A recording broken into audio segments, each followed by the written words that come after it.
Exclusive. The Chuku marriage is fake. Leaked contract reveals billionaire CEO paid wedding planner to pose as wife in elaborate PR stunt. At all. Something in your laughter made the cold walls fall. I didn't plan it. Elara. It's everywhere. It's already everywhere. I know. We're handling it. Femi is on it, the lawyers are on it. My father is calling an emergency meeting at the office in an hour. And we are going to manage this. Manage this. Right. Of course. You manage things. Listen to me. It does not matter what the contract says. You know that. You and I, we know what this...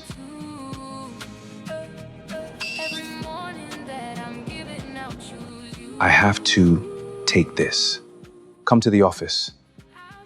We'll fix it together, I promise. Just come to the office. Give me an hour. I used to guard my heart behind a wall of glass. Cold and quiet, lonely, thought the feeling wouldn't last. Then you filled up the silence with a tune I forgot.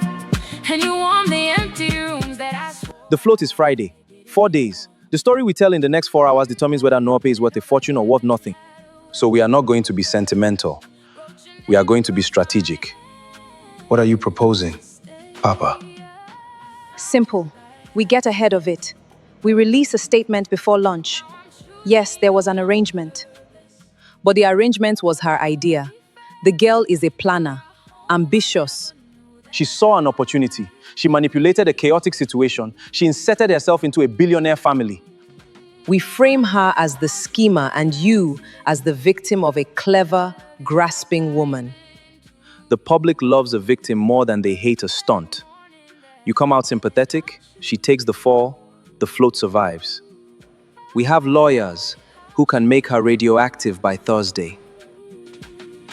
If loving you is falling, let me fall the whole way down. No keeping score, no conditions, just a promise I will stay. This guarded heart of mine finally learned to feel the sun. No, there will be no statement. I would resign before I let anyone touch her. There is no story here but the truth. And the company can burn before I let you make her the villain. Sir, your wife was here. She waited outside. And then she left. She looked unwell.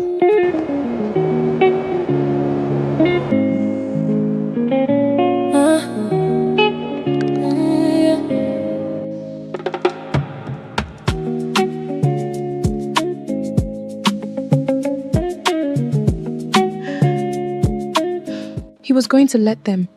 After everything, he was going to let them make me the villain to save his company that drops low and steady the moment he stops panicking. I heard him, Mommy. I heard him say, let me think about it. There's nothing to think about. You either choose a person or you don't. Shh. Come. You will eat, you will sleep in your old bed. And tomorrow we will decide what is true. But Elara, listen to your mother one time. A man who would truly throw you away does not chase you into the street. And I have already had 4 calls telling me that Zain Chuku was seen running like a madman, shouting your name. A running man and a thinking man are not always the same coward. Eat first. The heart can wait till morning.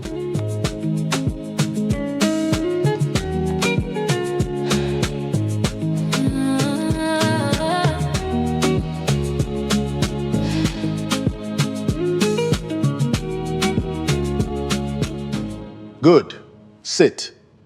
We've prepared the statement. We frame the girl as... No. There will be no statement about Elara. There will be no lawyers making her radioactive. There will be no framing, no fall, no victim. The only victim in this story is a woman who walked into the worst day of someone else's life and tried to save it, and got married for her trouble, and then made the catastrophic mistake of loving the coldest man in Lagos. And I will not let you do to her what you have spent your whole life doing to all of us. Have you lost your mind? The float is in 4 days. Do you understand what you are throwing away? Everything. Everything I built, everything you built. You built it cold, Papa. You buried my mother. And then you buried her warmth. And you called it strength.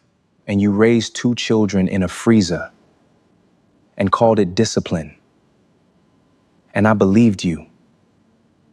For 11 years, I believed that a man's worth was a number, because you told me so on the day we put her in the ground. But a woman came into my house and played music too loud and cooked stew I pretended not to like. And do you know what she taught me? She taught me that Mommy was right. She always said a man's worth is not a number. I forgot it. Elara made me remember. And I am not going to dishonor my mother's memory. And the only good thing left in my life to protect evaluation. If you walk out of here to chase that girl, do not imagine the float waits. Do not imagine I wait. You will choose the company or her.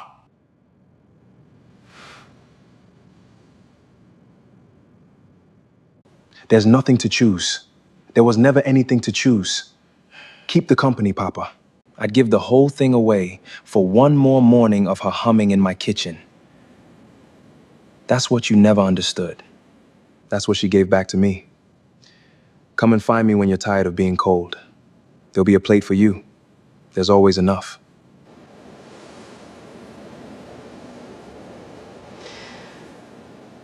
Took you 34 years.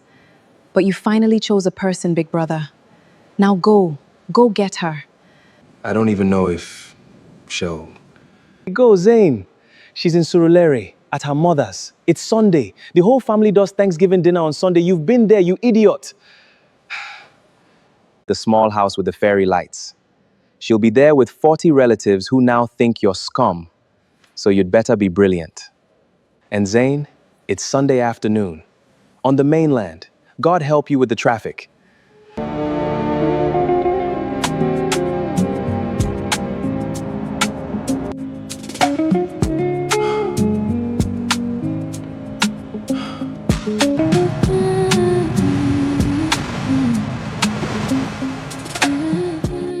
Oga, you want to kill yourself for woman?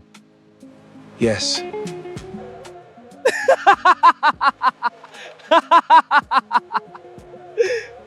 Enter, I go carry you. Person where they run for love, na him they reach house.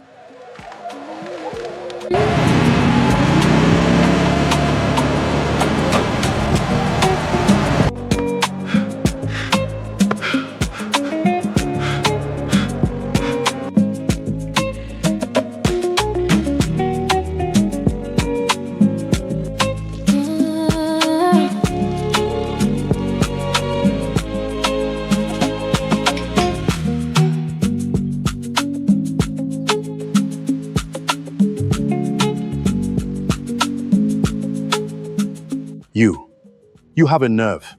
After what the whole of Lagos is reading about my niece this morning, you come here. To her mother's house? On Thanksgiving? Uncle, please. Sir, you're right, I have a nerve. I have no right to be here. But I have driven through the whole of Lagos to say something to your niece. And I am going to say it. And then if you want to throw me out, I will go without a fight. But I would rather you all heard it, because she was shamed in public this morning. So I will do this in public too. That is only fair. You heard me say, let me think about it. I did. And you walked out. And you were right too. Because in that 1 second, I flinched toward the cold thing first, the way my father trained me to. And you have spent your whole life being the woman that men consider sacrificing to protect something they love more. And you promised yourself you would never stand in a doorway waiting for permission to matter. I know. You told me. On a kitchen floor, I was listening, Elara. I am always listening to you.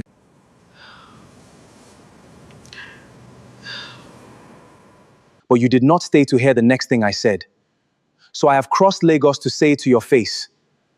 After you left, I went back into that room and I told my father no. No statement, no lawyers, no making you the villain.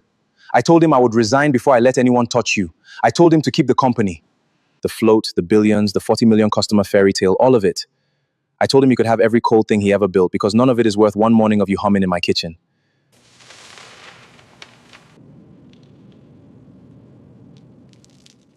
This is the contract. 6 months. The lie that married us. The clause that promised us a clean divorce. I have carried it in my pocket since this morning. And I have been waiting to do this in front of the only witnesses whose opinion you actually care about.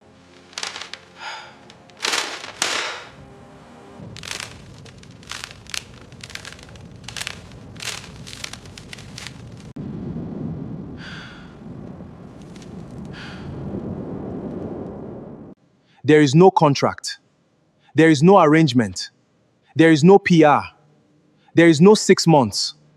There is just me, standing in your mother's house, soaked, having given away a company, telling you the truth I should have told you 100 times on 100 kitchen floors and was too much of a coward to say. I love you, Elara Adebayo. Not for the appearance, not for the contract, not for the cameras. I love you the way you taught me my mother loved. Loud and warm and reckless and real. I married you by accident. But I am standing here now choosing you on purpose, in front of everyone, with nothing left to offer but a wetsuit and a true heart. And I am asking you, please, not to play my wife, to be my wife. For real, forever, on purpose this time. You hesitated.